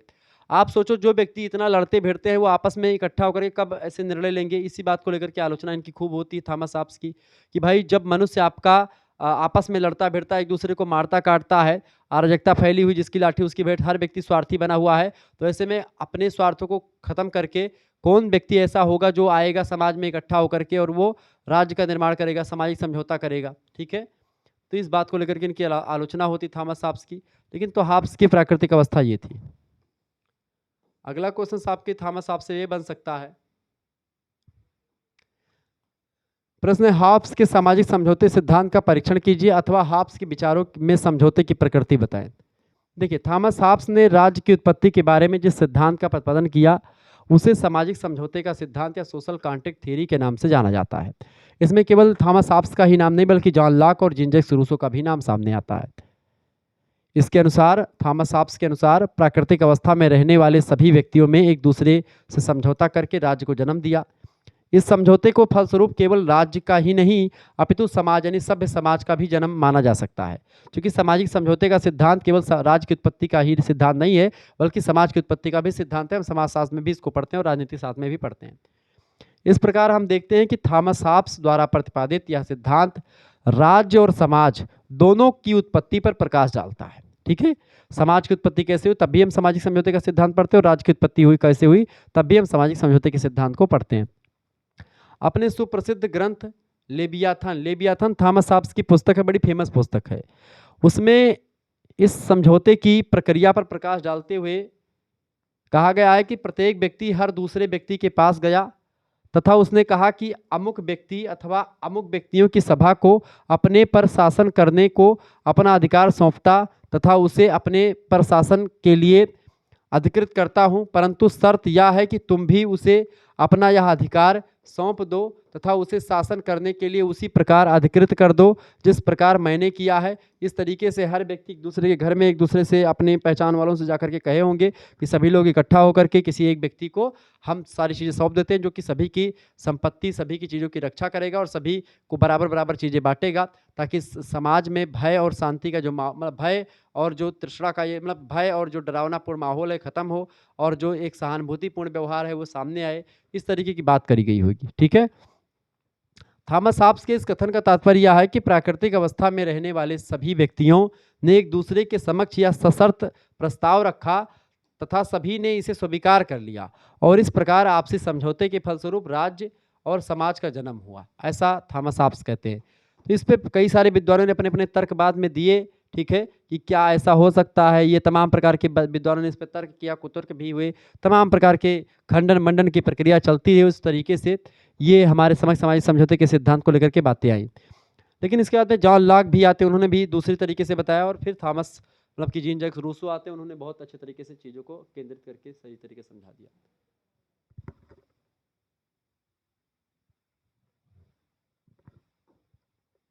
अगला क्वेश्चन आ चुका है, प्रश्न मध्ययुगीन राजनीतिक चिंतन की विशेषताएं बताएं। मध्ययुगीन राजनीतिक चिंतन की क्या विशेषताएं हो सकती हैं? पहली विशेषता देखें, चर्च की सर्वोपरिता। मध्य युग में राजनीति जो थी उसमें क्या था, चर्च प्रधान था। चर्च से ही राजा जो होता था वो प्रभावित होता था, यानी राजा बेसिकली चर्च के चंगुल में ही जकड़ा था। राजा स्वतंत्र नहीं था, राजा चर्च के इशारों पर ही काम करता था। दूसरी बात, शरीर और आत्मा का सिद्धांत भी यहाँ पर काम कर रहा था। तीसरी बात, सामूहिक जीवन की प्रवृत्ति भी दिखाई पड़ती थी। केंद्रीय सत्ता का अभाव था, कोई एक सत्ता नहीं थी, छोटे छोटे टुकड़े में सारी चीज़ें बटी हुई थी। राज सत्ता पर चर्च का नियंत्रण था। इसके अलावा प्रतिनिधि शासन प्रणाली का सिद्धांत यहाँ पर काम कर रहा था। सार्वभौमिकतावाद भी आ रहा था। राजतंत्रात्मक सरकार की प्रधानता थी, मोनार्की थी। ठीक है, राजा का पुत्र राजा बनता था और उस पर चर्च का प्रभाव हुआ करता था। अगला क्वेश्चन आपकी स्क्रीन पर आ चुका, फटाफट से आप देखने का प्रयास करेंगे। प्रश्न, प्लेटो और अरस्तु के विचारों में असमानता बताएं। देखिए, प्लेटो कल्पनावादी विचारक है और अरस्तु जो है यथार्थवादी विचारक है। प्लेटो के हिस्से से है अरस्तु, लेकिन दोनों में अंतर क्या है कि प्लेटो कल्पना करते हैं, जो बातें बताते हैं वो कल्पना के आधार पर करते हैं, उनकी सारी बातें यथार्थ नहीं होती, जबकि अरस्तु यथार्थवादी विचारक है। इसी वजह से इनको पॉलिटिकल साइंस का जनक भी कहा जाता है। दूसरी बात, दूसरा अंतर यह है कि प्लेटो की पद्धति निगमनात्मक पद्धति है। निगमन मतलब होता है कि सूत्र को निगमन करते हैं प्लेटो, ठीक है, या चीज़ों को निकालते हैं, ठीक है, तमाम प्रकार की प्रक्रियाओं के द्वारा कोई सिद्धांत बताते हैं। जबकि अरस्तु जो है आगमनात्मक सिद्धांत को फॉलो करते हैं, आगमनात्मक पद्धति के द्वारा एक प्रकार से जो सिद्धांत है उन पर रिसर्च करते हैं, उनको सत्य पर आधारित उसको सत्य ठहराते हैं। तीसरी बात, प्लेटो अति मानव की खोज करता है, जबकि अरस्तु अति विज्ञान की खोज करता है। ठीक है, तो अति मानव की खोज कौन करता है? प्लेटो करता है, और अति विज्ञान की खोज कौन करता है? अरस्तु करता है। प्लेटो पहले के हैं और अरस्तु बाद के हैं। प्लेटो एक क्रांतिकारी व्यक्ति है जो राजा या उस समय के समाज से बिल्कुल नाखुश था, जिसने समाज को बदलने के लिए काफ़ी काम किया। तो प्लेटो एक क्रांतिकारी व्यक्ति है, जबकि अरस्तु जो है रूढ़िवादी व्यक्ति है। ठीक है, ये चीज़ों को आगे बढ़ाने का काम करता है, इन चीज़ों को। प्लेटो दार्शनिक राजा की संप्रभुता की बात करता है कि दार्शनिक राजा जो है संप्रभु, उस पर किसी प्रकार का कोई अंकुश ना हो। अरस्तु कानून की संप्रभुता की बात करता है, राजा संप्रभु नहीं, कानून संप्रभु। जबकि प्लेटो कहता है कि जो राजा पढ़ा लिखा हो वो जो करेगा वो अच्छा ही करेगा, इस वजह से उस पर संप्रभुता होनी चाहिए, उस पर किसी प्रकार कोई रोक टोक ना हो। अरस्तु कहता है कानून सर्वोपरि होगा, राजा से बड़ा कानून होगा। ठीक है, ये सब अंतर है। अगला अंतर ये है कि प्लेटो राजनीति शास्त्र और नीति शास्त्र को एक मानता है, राजनीति शास्त्र और नीति शास्त्र एक ही है, जबकि अरस्तु अलग अलग मानते हैं कि नीति शास्त्र यानी एथिक्स अलग है, ठीक है, और पॉलिटिकल साइंस अलग है। ठीक है, तो पॉलिटिकल साइंस और नीति शास्त्र दोनों अलग अलग हैं, ये मानता है कौन? अरस्तु, जबकि दोनों को एक मानता है प्लेटो। ठीक है, तो ये सब अंतर हो गए, असमानता हो गई प्लेटो और इनके विचारों में अरस्तु के, जबकि दोनों एक दूसरे के गुरु चेले हैं। अगला क्वेश्चन आपकी स्क्रीन पर आ चुका है, प्रश्न आप देखेंगे फटाफट से, बहुत ही महत्वपूर्ण प्रश्न है। डिस्कोर्सेस, डिस्कोर्सेस एक पुस्तक है, इस पर टिप्पणी करें। किसकी पुस्तक है? मैकियावेली की पुस्तक है, डिस्कोर्सेस द प्रिंस। ठीक है, ये सब देखिए, डिस्कोर्सेस मैकियावेली की एक प्रसिद्ध रचना है, जिसमें गणतंत्रीय शासन विधानों के विकास तथा सार्वजनिक स्वतंत्रता के रक्षण हेतु आवश्यक उपायों पर प्रकाश डाला गया है। यानी गणतंत्रीय रिपब्लिक जो शासन है, ठीक है, उसके बारे में उसका क्या काम होगा, क्या विधान होगा, किस तरीके से गणतंत्रीय शासन व्यवस्था काम करेगी, उसके बारे में बताया गया है। उसका विकास कैसे हो गणतंत्र का, उसके बारे में सार्वजनिक स्वतंत्रता की रक्षा कैसे होगी, इसके लिए क्या क्या उपाय किए जा सकते हैं, इन सभी के बारे में विस्तार से बताया गया है। मैकियावेली का उद्देश्य यह था कि जिस प्रकार प्राचीन साहित्य, कानून और चिकित्सा शास्त्र का पुनरुद्धार हो रहा है, वैसे ही प्राचीन काल के शासक और राजनीति के सिद्धांतों का अध्ययन वर्तमान राजनीति में उसका उपयोग होना चाहिए। उसने अपने अनुभव और विचारों को पुष्ट करने वाले प्रमाणों को प्राचीन साहित्य से ढूंढ करके अपना लेखन कार्य आरंभ किया। किसने? किसने? मैकियावेली ने। पीटर सेविगियर कहते हैं कि डिस्कोर्सेस जो ग्रंथ है, डिस्कोर्सेस ऑन लिबी रोमन गणराज्य की संस्थाओं के उद्भव और विकास पर एक टीका है। यह एक जबरदस्त ग्रंथ है जो कि लिबी रोमन गणराज्य की संस्थाओं के बारे में, उसका उद्भव कैसे, उसका विकास कैसे हुआ, इसके बारे में बढ़िया जानकारी देती है। अगला प्रश्न, साम्यवादी घोषणा पत्र। साम्यवादी घोषणा पत्र बेसिकली वैज्ञानिक समाजवाद के जनक, अतिरिक्त मूल्य सिद्धांत के प्रतिपादक, वर्ग संघर्ष विचारधारा के समर्थक या प्रतिपादक कार्ल मार्क्स की देन है। कार्ल मार्क्स की अगर बात की है तो उसने साम्यवादी घोषणा पत्र लिखा था।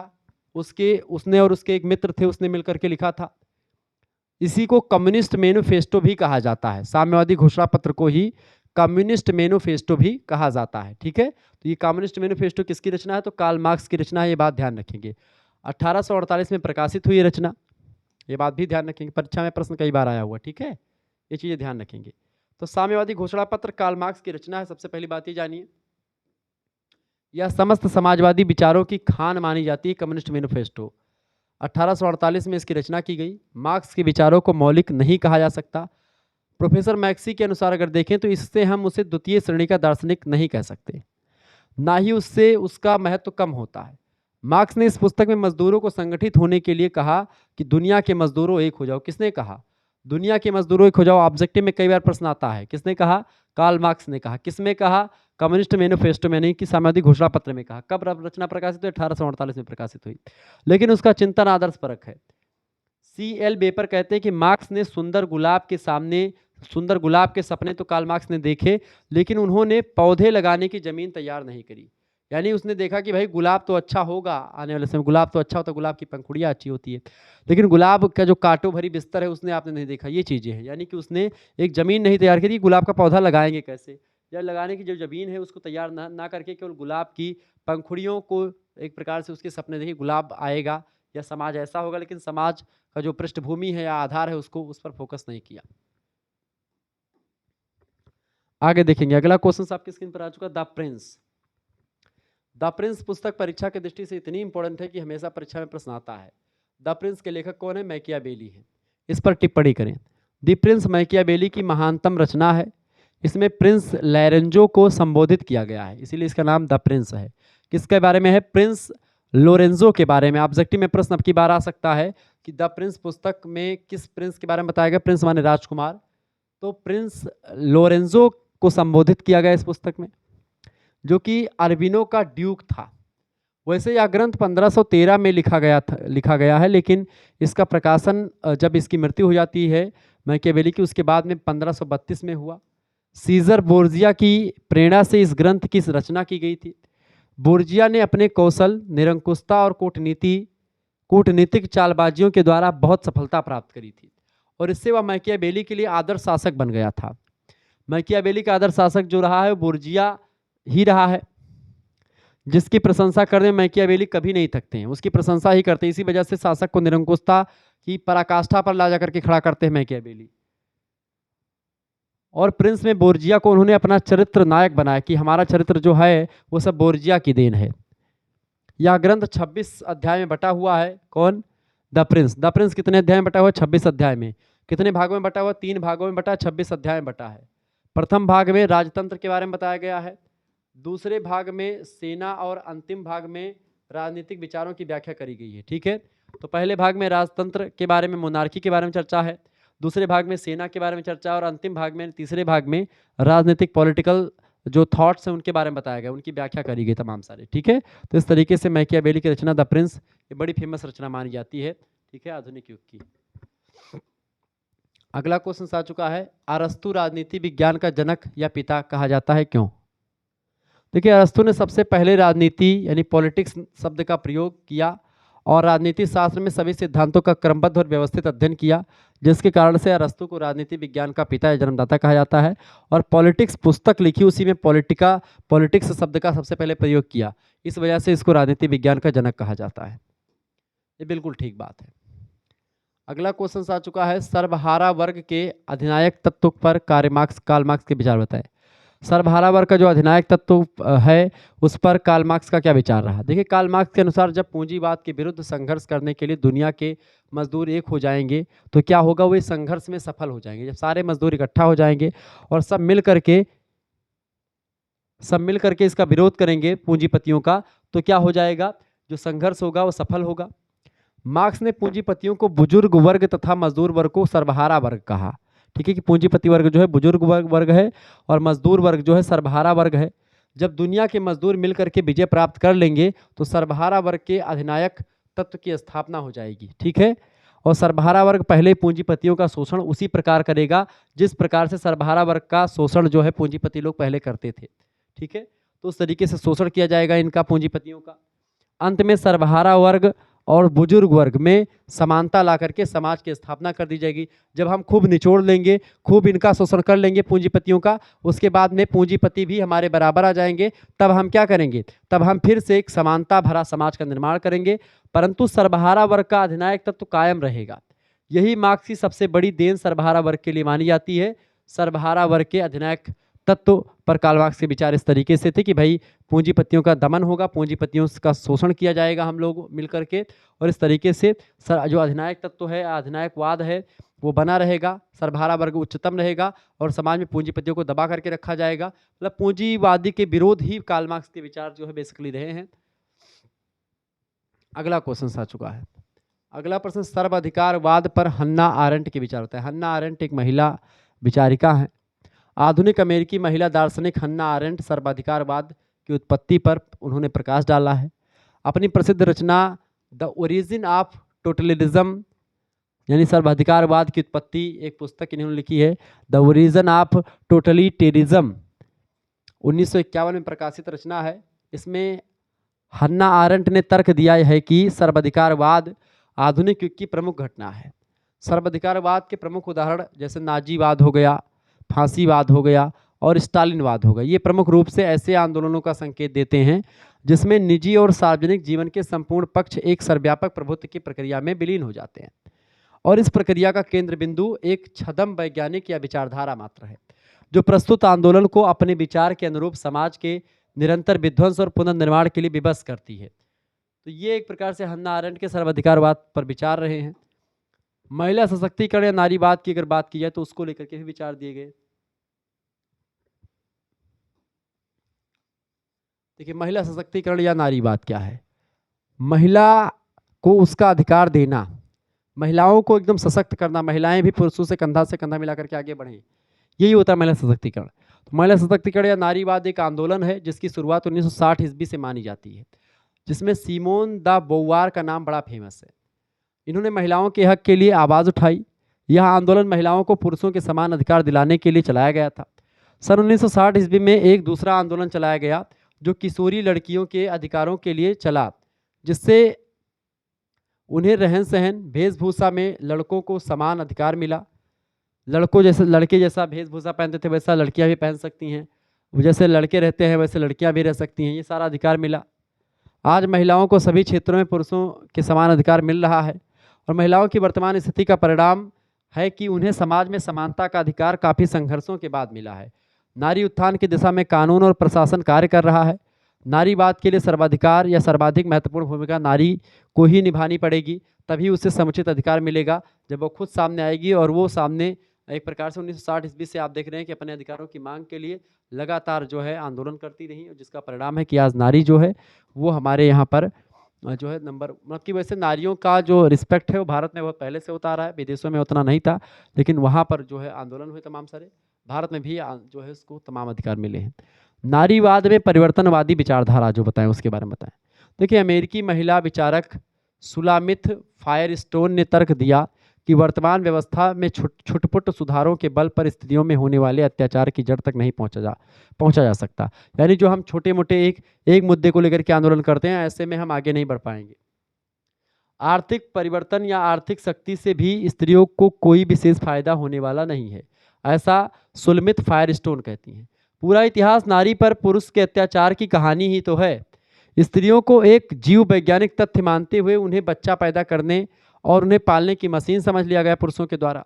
लड़कों को अडिग, उद्दंड और दबंग बनने की शिक्षा दी जाती है, जबकि लड़कियों को आज्ञाकारी होना है, शर्मीली बनना है, दब्बू बनना सिखाया जाता शुरुआत से, कि दूसरों के घर जाना। इस तरीके के आपने तमाम लेक्चर्स अपने माता पिता से सुने होंगे। लड़कों को डॉक्टर, इंजीनियर और विधि वेत्ता यानी कानून के बढ़िया जानकार बनने की प्रेरणा दी जाती है, मोटिवेशन दी जाती है घर के लोगों के द्वारा। जबकि लड़कियों को नर्स, सेक्रेटरी, गृहिणी या किसी ऐसी नौकरी में लोग भेजना पसंद करते हैं जो कि सिक्योर हो। लड़के लड़कियों की ये भूमिकाएं आपस में बदली जा सकती हैं। स्त्री के शोषण का अंत तभी होगा जब लिंग पर आधारित श्रम विभाजन समाप्त होगा। महिला पुरुष में कोई भेदभाव नहीं होगा, हर एक सेक्टर में महिला भी काम करेगी, पुरुष भी काम करेंगे, तब यह एक प्रकार से थोड़ा बहुत कमी आ सकती है। तो जो कि हो भी रहा है, उसमें कोई दौरान आज मिलिट्री में, फोर्सेज में भी महिलाओं का अधिकार पुरुषों से एक प्रकार से कहीं ना कहीं पे उनके साथ ही रहा है। नारीवाद की अवधारणा के बारे में बताएं। देखिए, शताब्दी की सबसे बड़ी विशेषता यह रही आधुनिक युग की कि नारीवाद इसमें प्रबल रहा है। स्त्रियों की स्थिति में सुधार करना और उनको पुरुषों के समकक्ष लाना ही नारीवाद है, कि पुरुषों के समान अधिकार उनको मिले और पुरुष जैसे तरीके के एक प्रकार से स्वतंत्र जीवन व्यतीत करता है, ऐसे नारियां भी स्वतंत्र जीवन व्यतीत करें। यही अधिकार दिलवाने के लिए तमाम प्रकार की विचारिकाओं ने काम किया। ठीक है।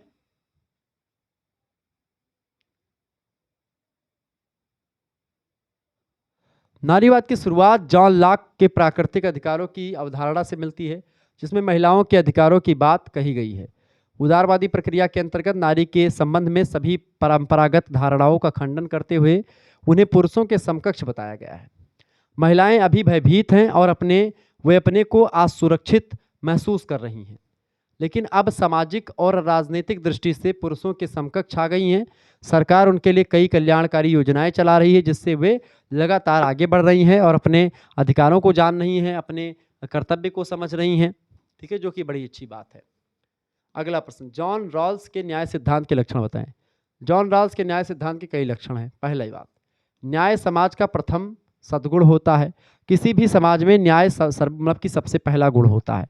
दूसरी बात, प्रक्रियात्मक न्याय की प्रधानता। और तीसरी बात होता है सामाजिक न्याय से सरोकार होता है। ये तीनों बातें बिल्कुल, तीन लक्षण बताए जॉन रॉल्स ने न्याय के, कि न्याय जो होता है समाज का प्रथम सद्गुण है, प्रक्रियात्मक न्याय की प्रधानता सबसे इंपॉर्टेंट है, और सामाजिक न्याय से सरोकार करवाना ये भी जरूरी है। ये सब बातें लघु उत्तरीय के प्रश्न। अगला क्वेश्चन आ चुका है प्रश्न, राजनीतिक बुद्धिवाद पर माइकल ऑक्सफोर्ड के क्या विचार है। माइकल ऑक्सफोर्ड जो हैं एक महिला विचारिका हैं। माइकल ऑक्सफोर्ड ने अपनी पुस्तक राजनीति में बुद्धिवाद में ज्ञान के दो प्रकार बताए हैं। पहला होता है तकनीकी ज्ञान और दूसरा होता है व्यवहारिक ज्ञान। तकनीकी ज्ञान यह नियमों के आधार पर बनता है, जबकि जो व्यवहारिक ज्ञान है उसको अवधारणाओं के रूप में प्रस्तुत नहीं किया जाता है, बल्कि आचार विचार पर निर्भर करता है। जीवन में आपने इधर उधर तमाम देखा होगा ऐसे ज्ञान। आगे देखेंगे, अगला क्वेश्चन आपके स्क्रीन पर आ चुका है प्रश्न, रोजा लग्जमबर्ग कौन थी। रोजा लग्जमबर्ग जो थी ये एक दार्शनिक थी और पोलैंड में जन्मी थी, पली बढ़ी और 1897 ईस्वी में जर्मनी की नागरिक बन जाती हैं। इनका नाम था रोजा लग्जमबर्ग, जो दार्शनिक विचारिका, नारीवादी विचारिका है। अगला प्रश्न, जॉन रॉल्स कौन था। जॉन रॉल्स अमेरिकी चिंतक और दार्शनिक था। जॉन रॉल्स का जन्म कब हुआ था। जॉन रॉल्स का जन्म 1921 ईस्वी में हुआ था। ये सब ऑब्जेक्टिव में प्रश्न आता है। अ थियरी ऑफ जस्टिस पुस्तक के लेखक कौन है, तो जॉन रॉल्स ही इस रचना को लिखता है। John Rawls. A theory of justice पुस्तक के लेखक कौन है, जॉन रॉल्स ही हैं। ठीक है।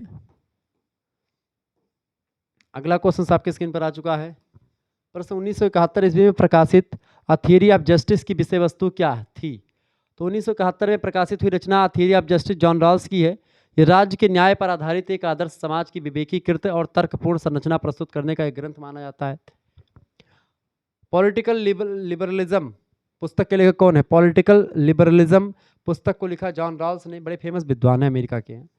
माइकल जे ऑक्सफोर्ड के राजनीतिक दर्शन में क्या क्या कार्य किए उन्होंने? तो उन्होंने मनुष्य की प्रकृति और सांसारिक नियति का अन्वेषण किया, खोज किया, समकालीन सभ्यता का आलोचनात्मक विश्लेषण किया, और विवेचन ही ऑक्सफोर्ड के राजनीतिक दर्शन के कार्य माने जाते हैं। ऑक्सफोर्ड के स्वतंत्रता संबंधी विचारों का वर्णन कीजिए, जो स्वतंत्रता को लेकर के उन्होंने बताए। देखिए, ऑक्सफोर्ड स्वतंत्रता का पुजारी है। वह स्वतंत्रता को बर्फ की तरह आत्मसंयम और धैर्य की देन नहीं मानता, बल्कि समकालीन परिस्थितियों में व्यक्ति के खोए हुए अस्तित्व को ढूंढ निकालने के लिए आतुर है। वो स्वतंत्रता की बात करता है। ऑक्सफोर्ड के अनुसार साहचर्य निर्माण के कितने तरीके हैं? ये सब बातें लघुत्तरीय के प्रश्न छोटे वाले। उद्यम मूलक साहचर्य जो व्यवहार कुशलता पर आधारित है और उसने सदस्यों की किसी ठोस उद्देश्य की पूर्ति के लिए बनाए जाते हैं। वो कौन? जो साहचर्य निर्माण के जो नियम होते हैं। नैतिक साहचर्य जो अपने आप में साध्य होते हैं, ये बात भी बताई गई। ऑक्सफोर्ड की किताबों के नाम बताएं, उन्होंने कौन कौन सी पुस्तकें लिखी? देखें, पहली पुस्तक है ऑन ह्यूमन कंडक्ट, मानवीय आचरण। बढ़िया पुस्तक है, परीक्षा में ऑब्जेक्टिव में कई बार आया हुआ है। इसके अलावा rationalism in politics and other essays, यानी राजनीति में तर्क, बुद्धिवाद तथा अन्य निबंध। ये पुस्तक भी बड़ी फेमस है, परीक्षा में आ सकती है। तो ऑक्सफोर्ड की दो पुस्तकें बड़ी फेमस हैं, एक तो ऑन ह्यूमन कंडक्ट और दूसरी जो है rationalism in politics and other essays. ठीक है, दो पुस्तकें बड़ी फेमस है। हन्ना आरेंट कौन थी? हन्ना आरेंट अमेरिका की दार्शनिक हैं और राजनीतिक सिद्धांतवादी विचारिका मानी जाती है। इनका राजनीतिक दर्शन क्या है हन्ना आरेंट का? हन्ना ने राजनीतिक विचारक के रूप में अपनी प्रतिष्ठा स्थापित की है और उसके मन में नाजीवाद और स्टालिनवाद की जड़ें जमी हुई थी। हन्ना की रचनाओं के नाम लिखें। देखिए, हन्ना की प्रमुख कृतियां निम्नलिखित हैं। पहली रचना है हन्ना की ओरिजिन ऑफ टोटलिज्म, बड़ी फेमस पुस्तक है। और दूसरी है each man in Jerusalem, on human condition, और तीसरी है ऑन वायलेंस। तो ये कई रचनाएं जो हैं इनकी हैं हन्ना आरेंट की, जो कि फेमस रही हैं। आगे बढ़ते हैं, अगला क्वेश्चन आपकी स्क्रीन पर आ चुका, फटाफट से आप देखने का प्रयास करेंगे। बढ़िया क्वेश्चन है। प्रश्न अगला आ चुका है जे.एस. मिल, जॉन स्टुअर्ट मिल इनका पूरा नाम है। इनका एक सिद्धांत है उपयोगितावाद। जेरमी बेंथम और जे.एस. मिल दोनों ने उपयोगितावाद का सिद्धांत दिया है। तो इनका समझते हैं जे.एस. मिल का। देखिए, उपयोगितावाद अधिकतम व्यक्तियों के अधिकतम सुख पर आधारित है, यानी अधिकतम व्यक्ति अधिकतम सुख प्राप्त करे, यही होता है उपयोगितावाद। जे.एस. मिल अधिकतम सुख के सिद्धांत को नैतिकता का आधार मानता है। वह मानता है जे.एस. मिल कि प्रत्येक कार्य उसी अनुपात में सही है जिसमें वह सुख की वृद्धि करता है, यानी कोई भी काम जो सुख की वृद्धि करे, और अगर वही काम आपको दुख की ओर ले जाए तो वह काम बिल्कुल गलत है, वो नैतिक काम नहीं माना जाएगा। ऐसा काम ही नैतिक माना जाएगा जिससे आपको सुख प्राप्ति हो, आपके सुख में वृद्धि हो। जो भी कार्य सुख के विपरीत है वह गलत है और वो अनैतिक है। सुख का अर्थ यहाँ पर आनंद की प्राप्ति और दुख का अभाव है। दुख का अर्थ होता है पीड़ा या आनंद का अभाव, यानी कि जब आपको खुशी की कमी होती है, आनंद का आपके जीवन में कमी होती है, पीड़ा होती है आपको, तो ऐसे विचार जो होते हैं ये एक प्रकार से उपयोगितावाद में नहीं आते हैं। इन विचारों के कारण से वह बेंथम का पक्का शिष्य माना जाता है, क्योंकि जेरमी बेंथम भी उपयोगितावाद की बात करता है। जॉन स्टुअर्ट मिल ने लिखा, जॉन स्टुअर्ट मिल के पिताजी का नाम था जेम्स मिल। ठीक है, जॉन स्टुअर्ट मिल ने लिखा कि सभी व्यक्ति जीवन में अधिकतम सुख प्राप्त करना चाहते हैं, चाहे जो भी हो, हर व्यक्ति सुख प्राप्त करना चाहता है। और इस प्रकार मिल ने बेंथम के सुखवाद को भी स्वीकार किया। बेंथम के समान मिल ने भी व्यक्ति के ध्येय को बताया कि व्यक्ति का उद्देश्य या प्रत्येक व्यक्ति का उद्देश्य होता है अपने जीवन में सुख प्राप्त करना और दुख की निवृत्ति, यानी कि दुख ना आए जीवन में, केवल सुख ही आए। परंतु आगे चल करके उसके उपयोगितावाद में परिवर्तन दिखाई देने लगता है, जो कि कहीं ना कहीं पे उनके गुरु बेंथम से थोड़ा भिन्न आपको दिखाई पड़ेगा इसका। ठीक है, स्वतंत्रता और समानता पर लास्की के विचार बताएं। प्रोफेसर लास्की, देखिए, लास्की के स्वतंत्रता की अवधारणा उसके अधिकारों के साथ जुड़ी हुई है, इसलिए स्वतंत्रता अधिकारों का सार है, ऐसा इसने कहा। इस संबंध में लास्की के विचारों में परिवर्तन होता रहा है। प्रारंभ में बहुलवादी बात करता था ये शुरुआत में कि बहुलवादी स्वतंत्रता, बाद में मार्क्सवादी हो जाता है, समाजवादी और लोकतंत्रवादी हो गया। स्वतंत्र व्यक्ति के विकास के लिए नितांत आवश्यक है। उन्होंने स्वतंत्रता के 3 रूप बताए हैं लास्की ने। पहली बात तो व्यक्तिक स्वतंत्रता, कि व्यक्ति स्वतंत्र हो। दूसरी बात तो पॉलिटिकल, राजनीति से स्वतंत्र हो या राजनीतिक स्वतंत्रता उसको मिले। ठीक है, यानी उसको अधिकार मिले, मौलिक अधिकार मिले, कानून के हिसाब से सभी को बराबर दर्जा मिले, समानता मिले, और आर्थिक स्वतंत्रता भी उसके पास हो। ठीक है, तो इस तरीके से 3 स्वतंत्रता के बारे में बताया। व्यक्तिगत स्वतंत्रता, राजनीतिक स्वतंत्रता और आर्थिक स्वतंत्रता। लास्की की बात विचार ये। लास्की का बहुलवाद बहुत ही परीक्षा में प्रश्न फेमस से पूछा जाता है। देखिए लास्की का बहुलवाद क्या है, हेडिंग डालेंगे लास्की का बहुलवाद, लिखेंगे राज्य के दमनकारी शोषक स्वरूप के विरुद्ध प्रतिक्रिया के रूप में बहुलवादी विचारधारा का जन्म हुआ। लास्की की विचारधारा ने एक सत्तात्मक राज्य के हाथों में असीमित शक्ति के केंद्रीकरण के विरुद्ध लोकतंत्र के हित में सत्ता के संघात्मक स्वरूप की अवधारणा का प्रतिपादन किया। राज्य की तुलना में समाज में कार्यरत अन्य समुदायों की स्वतंत्रता का समर्थन भी किया। लिंडसे, अर्नेस्ट वारकर एक ही व्यक्ति हैं। ये सब बहुलवादी विचारक हैं। इन बहुलवादियों ने स्वर में स्वर मिलाकर के लास्की के विचारों का समर्थन करते हुए कहा कि शक्ति का आधार संघीय होना चाहिए, शक्ति संघीय होनी चाहिए, क्योंकि समाज का ढांचा संघीय है, इस वजह से शक्ति का आधार भी संघीय होना चाहिए। लास्की ने बहुलवादी सिद्धांत का समर्थन निम्न आधारों पर किया। कौन कौन से आधार थे जिसके आधार पर इसने बहुलवाद को स्वीकारा? पहली बात ये कि प्रत्येक समाज में रीति रिवाज होते हैं जिसकी हम अनदेखी नहीं कर सकते, उनको मानना ही पड़ेगा। दूसरी बात, अपने दायित्व का निर्वहन मनुष्य के द्वारा किया जाना चाहिए, जो भी मनुष्य के दायित्व हों उसका निर्वहन वो करे। अपनी निष्ठा की मांग करने से पहले राज्य को अपनी सत्ता का औचित्य सिद्ध करना चाहिए, ये भी बात बताई, बिल्कुल ठीक बात है। शक्ति का लोकतांत्रिकरण आवश्यक है, बिल्कुल शक्ति का लोकतांत्रिकरण आवश्यक है, यानी शक्ति ऐसा नहीं कि एक ही व्यक्ति के हाथ में केंद्रित हो, लोकतंत्रीकरण हो, सभी हाथों में जाए, उसका लोकतंत्रीकरण बहुत जरूरी है। लास्की द्वारा अधिकार की परिभाषा। लास्की ने अधिकार के बारे में क्या कहा?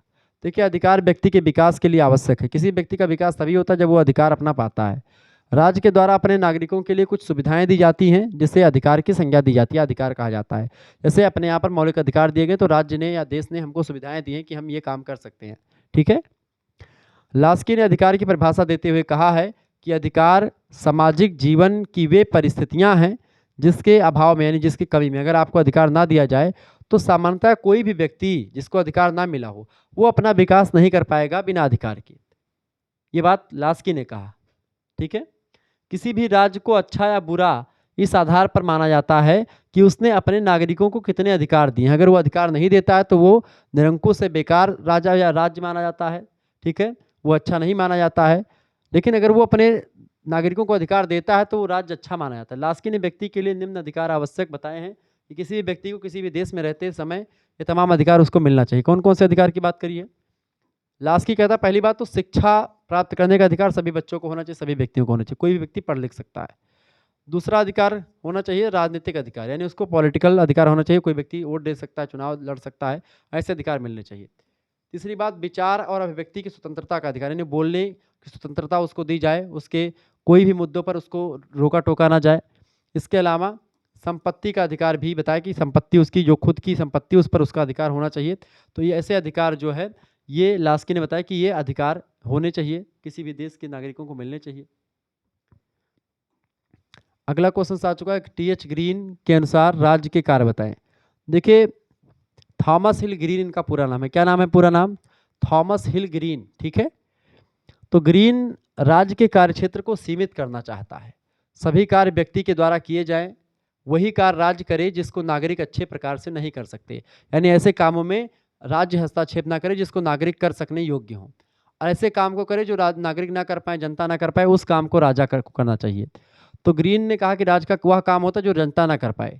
सदजीवन के मार्ग में जो बाधाएं आती हैं उन्हीं बाधाओं को दूर किया जाए राजा के द्वारा या राज्य के द्वारा। सदजीवन के मार्ग में 3 बाधाएं आती हैं बेसिकली। एक तो अज्ञानता, तो अज्ञानता को दूर करे राज्य। दूसरी बात मद्यपान को दूर करे, और निर्धनता को दूर करे। बीड़ी शराब गुटखा यही सब जो खाना होता है, जो दारू शराब पीना, ये सब मद्यपान है। निर्धनता गरीबी आप जानते ही हैं। अज्ञानता यानी कि जो व्यक्ति अज्ञान है, किसी चीज़ से अनभिज्ञ नहीं जानता किसी चीज़ को, तो उसके बारे में उसको अवगत करवाना। शिक्षा की व्यवस्था करके अज्ञानता को दूर किया जा सकता है, लेकिन यह कार्य केवल राज्य ही कर सकता है, ठीक है।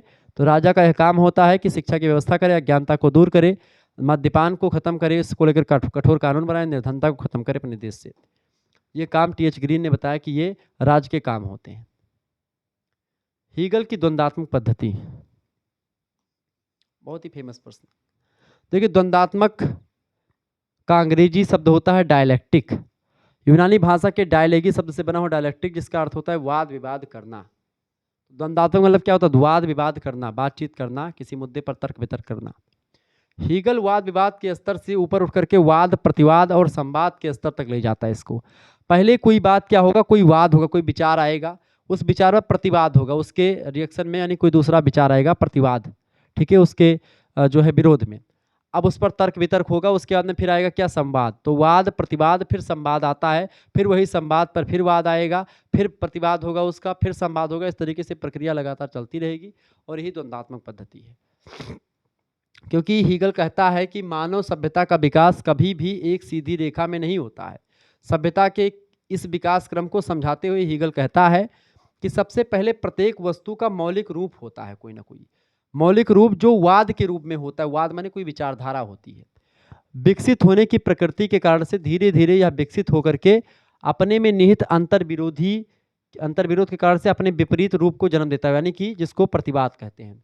कोई विचार किसी विद्वान ने दिया तो कुछ लोग उसका समर्थन करेंगे, लेकिन कुछ लोग उसका विरोध करेंगे। तो प्रतिवाद, जो विरोध होता है प्रतिवाद होता है। तो यही वाद प्रतिवाद का रूप धारण कर लेता है, ग्रहण कर लेता है। विकास की प्रक्रिया बराबर जारी रहती, लगातार चलती रहती है।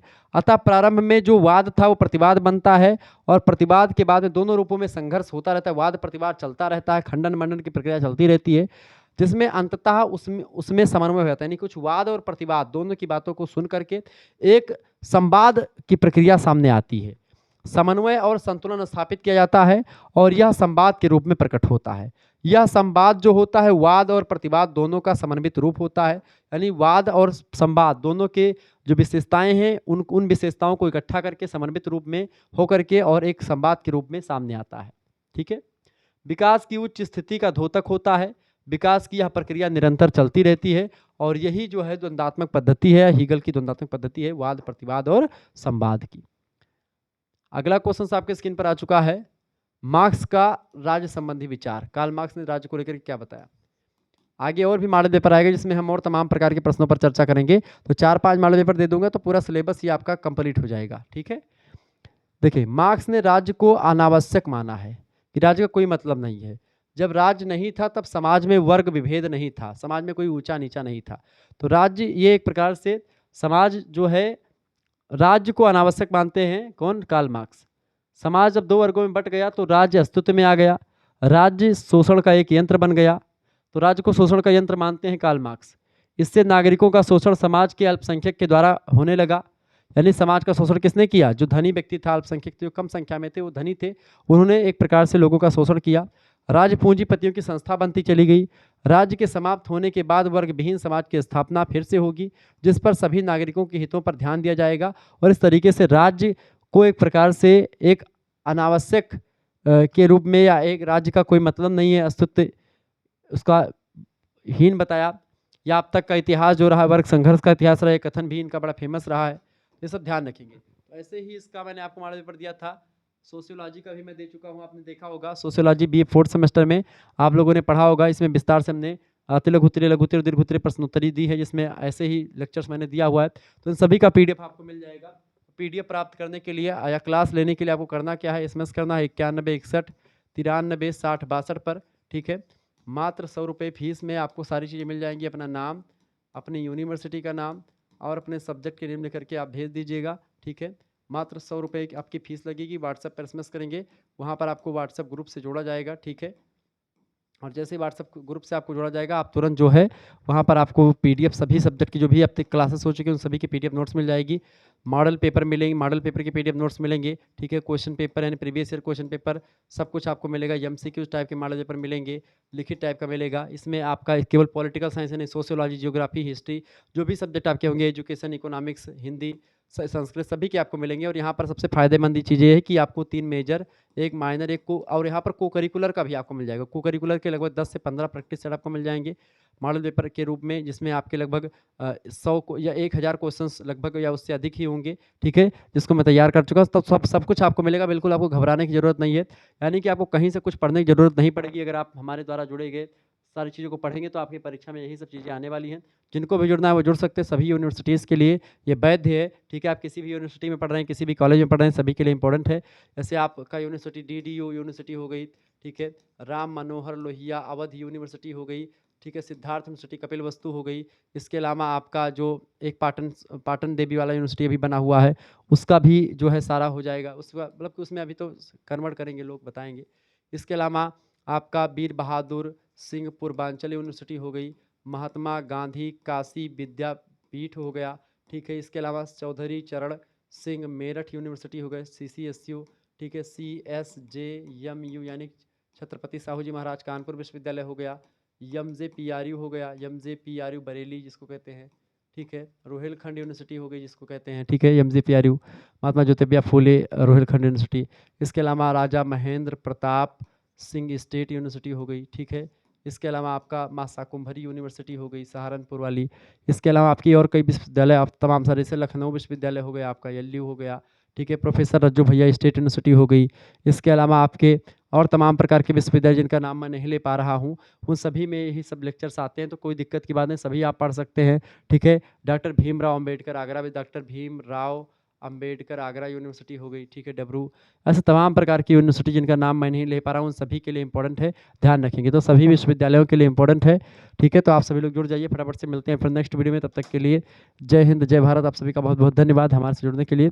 इसी प्रकार से अपना प्यार बनाए रखेंगे। बहुत बहुत धन्यवाद आप सभी का। वीडियो को लाइक कर दीजिएगा, चैनल पर नए हैं तो सब्सक्राइब भी कर दीजिएगा।